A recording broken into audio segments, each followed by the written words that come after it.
एक +2 में पढ़ने वाली लड़की अब इंस्टाग्राम चलाया करती थी। उसके बाद अब लड़की अपनी रील बनाती थी और इंस्टाग्राम पे पोस्ट कर दिया करती थी। उसके बाद एक लड़का होता है, वो उसकी वीडियो को अब लाइक किया करता था। एक दिन लड़की अब उसकी प्रोफाइल में जाती है और उसकी प्रोफाइल देखती है, उसको कुछ वीडियो अच्छे लगते हैं।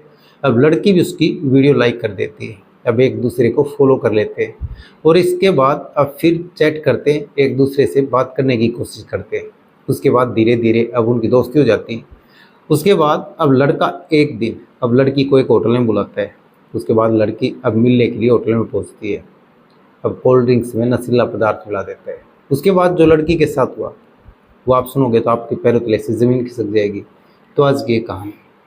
तो नमस्कार, आदाब, सत श्री अकाल। मैं रवि शर्मा हाजिर हूँ गुरु क्राइम की कहानी को लेकर। लेकिन आज की क्राइम की कहानी उत्तराखंड प्रदेश का एक शहर है देहरादून, और इसी देहरादून में क्लेमेंट टाउन थाना क्षेत्र में अब एक परिवार रहता था। और इसी परिवार में 12th में पढ़ने वाली एक लड़की होती है जिसकी उम्र 17 साल के आसपास होती है। अब वो लड़की अब पढ़ाई के साथ साथ एक दिन अपने फ़ोन में अब इंस्टाग्राम डाउनलोड कर लेती है और उसके बाद अब जैसे ही अपना अकाउंट बनाती है और फिर उस पर रील पोस्ट करने लगती है। उसके बाद अब जैसे जैसे वो रील स्क्रॉल करती थी या फिर अब रील्स डालती थी, अब उसकी रील्स लाइक करते थे और जैसे जैसे रील डालती थी उसी दौरान एक लड़का अब उसकी रील पे लाइक किया करता था। लेकिन जैसे जैसे वक्त बीत रहा था उसी हिसाब से उस परिवार में सब कुछ ठीक चल रहा था। अब जैसे ही कुछ वक्त बीतता है अब वो इंस्टाग्राम चलाती रहती है। अब लड़की कुछ दिन से अब न तो ठीक से खाना खा पाती थी और न ही कुछ हंसी मजाक करती थी। अब उसका जो लड़की होती है हंसी मजाक का स्वभाव होता है। उसके बाद उसकी माँ एक दिन उस लड़की से पूछती है कि तुम आजकल ठीक से न तो खाना खा रही हो न तुम खुश लग रही हो, क्योंकि तुम तो कभी अब मायूस रहने वाली लड़की थी नहीं, तुम हंसमुख रहती थी। उसके बाद अब लड़की से अब प्यार से दुलार से वो पूछती है उसकी माँ। तब लड़की अब फिर पूरी हकीकत बताती है। अब रो रो के लड़की बताती है कि मैं इंस्टाग्राम चलाती थी और इंस्टाग्राम पे रील पोस्ट करती थी। उसके बाद अब जैसे जैसे मेरी रील इधर से उधर जाती थी तो फिर एक दिन एक लड़का उस मेरी वीडियो लाइक करता था और उसके बाद अब जैसे ही लाइक करता था अब मैं भी उसकी वीडियो लाइक करती थी। उसके बाद उस लड़की की उस लड़के से दोस्ती हो जाती है और जैसे ही इधर से उधर मैसेज आते जाते रहते थे और फ़ोन नंबर एक दूसरे के ले लेते हैं। और एक दिन 31 मार्च के दिन अब उस लड़की को मिलने के लिए बुलाता है। उसके बाद लड़की अब मिलने के लिए जाती है। लेकिन जैसे ही पहली बार लड़की को मिलने के लिए अब वो क्लेमेंट टाउन अब वहाँ पे एक होटल में बुलाता है। अब फिर लड़की वहाँ पे पहुँचती है, अब होटल में जाती है। उसके बाद वो कोल्ड ड्रिंक्स ऑर्डर करते हैं। लेकिन जैसे ही कुछ खाने पीने का सामान आता है वो कोल्ड ड्रिंक्स आती है। अब फिर कोल्ड ड्रिंक्स में अब लड़की बोलती है कि उसमें कुछ ऐसा नशीला पदार्थ मिला दिया था जिसके पीने के बाद मेरे को होश नहीं रहता और जैसे ही मैं बेहोश हो जाती हूँ। उसके बाद अब लड़की को जैसे ही होश आता है तब तक उसके साथ वो लड़का संबंध बना चुका था और उसके साथ रेप कर चुका था। लेकिन जैसे ही लड़की उठती है अब वो अपने आप को संभालती है, अपने कपड़े ठीक करती है, अब उस चीज़ का वो विरोध करती है। अब लड़का फिर उसको अपना मोबाइल खोलता है और फिर वो वीडियो दिखाता है, क्योंकि उसी दौरान उसने जैसे ही होटल के कमरे में उस लड़की के साथ संबंध बनाए तभी उसके जो वीडियो होते हैं और फोटोज़ होते हैं वो उसको दिखाता है। लेकिन जैसे ही वो लड़की ये सब देखती है अब वो उसके पैरों तले ज़मीन खिसक जाती है, उसके होश फाख्ता हो जाते हैं। अब वो जैसे ही विरोध करती है तो उसको वायरल करने की धमकी दे देता है कि ये सोशल मीडिया पे तुम्हारे जो फ़ोटोज़ हैं और जो मैंने वीडियोज़ बनाए हैं अब ये सोशल मीडिया पे वायरल कर दूँगा। उसके बाद लड़की डर जाती है, सहम जाती है और फिर घर चली जाती है।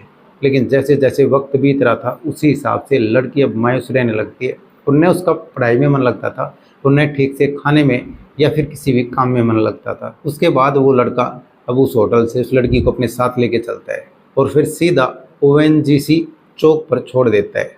लेकिन जैसे ही वहाँ पे चौक पे छोड़ देता है अब वो लड़की अपने घर आती है।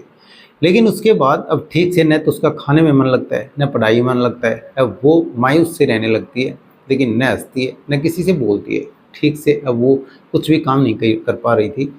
तभी फिर अब कुछ वक्त और बीतता है। अब फिर ठीक 18 अप्रैल को अब लड़की के परिवार वाले अब किसी काम से दिल्ली चले जाते हैं।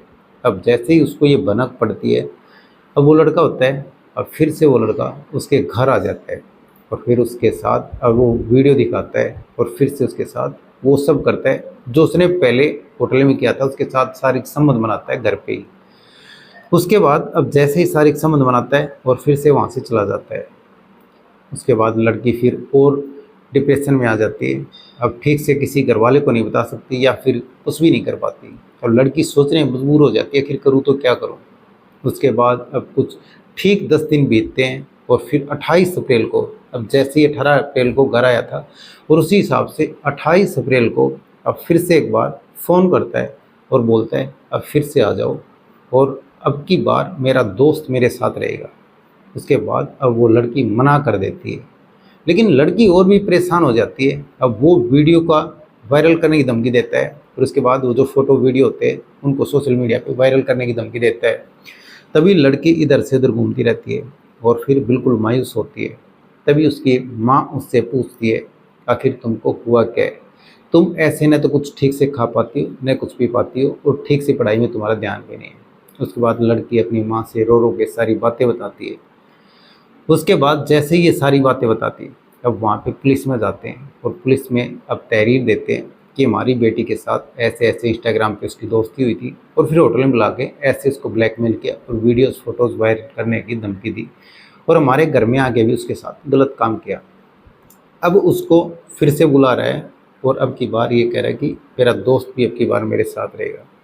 उसके बाद अब पुलिस इस चीज़ की जांच करती है, लेकिन लड़का किसी वहीं पे स्कूल में पढ़ा हुआ था और वो अब किसी प्राइवेट कंपनी में काम करता है। अब पुलिस उसकी धरपकड़ तेज कर रही है, आखिर वो लड़का मिले तो फिर आगे की कार्रवाई हो। लेकिन अब पुलिस कार्रवाई करेगी तभी पता चल पाएगा आखिर क्या सच्चाई है। लेकिन ये कहानी सुनाने का मतलब किसी का दिल दुखाना नहीं या किसी की भावनाओं को ठेस पहुंचाना नहीं। ये कहानी सुनाने का मतलब आप सतर्क रहें, सावधान रहें। तो कैसी लगी आज की कहानी कमेंट सेक्शन में ज़रूर बता दें। वीडियो को लाइक कर दें, चैनल को सब्सक्राइब कर दें, बेल आइकन को प्रेस कर दें ताकि हर वीडियो का नोटिफिकेशन मिलता रहे। जय हिंद, जय भारत।